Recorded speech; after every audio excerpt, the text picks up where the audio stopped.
তাদের সুস্বাস্থ্য কামনা করে আজকে যে আমরা এই দেশনায়ক তারেক রহমানের নির্দেশে সারা দেশে কেন্দ্রীয় কর্মসূচির অংশ হিসাবে আমরা এর গণমানুষের নেতা আল্লাহ তমিজউদ্দিনের নেতৃত্বে যে বিশাল র্যালিটি হলো, আমি সবার পক্ষ থেকে ধামরাই পৌর বিএনপির পক্ষ থেকে সকল নেতাকর্মীকে ধন্যবাদ জানাচ্ছি।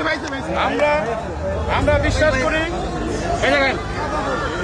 বিশ্বাস করি দেশনায়ক তারেক রহমান যে আহ্বান জানিয়েছে ফ্যাসিস্ট সরকারের বিদায়ের পর আমরা যারা নিবেদিত আছি দেশের জন্য সর্বোচ্চ ত্যাগ স্বীকার করে আমরা দেশনায়ক তারেক রহমানের নেতৃত্বে বাংলাদেশে একটি অবাধ নিরপেক্ষ নির্বাচনের মাধ্যমে একটি জনগণের সরকার প্রতিষ্ঠিত হবে।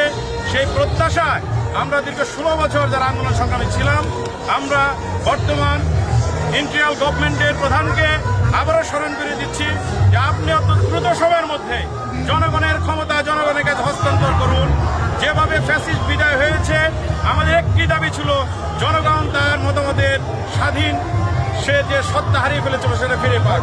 সকল শহীদের প্রতি আবারও শ্রদ্ধা নিবেদন করে সকলকে ধন্যবাদ জানিয়ে আগামী দিনের সুন্দর বাংলাদেশ বিনির্মাণের প্রত্যাশা করে আমি শেষ করছি। খোদা হাফেজ।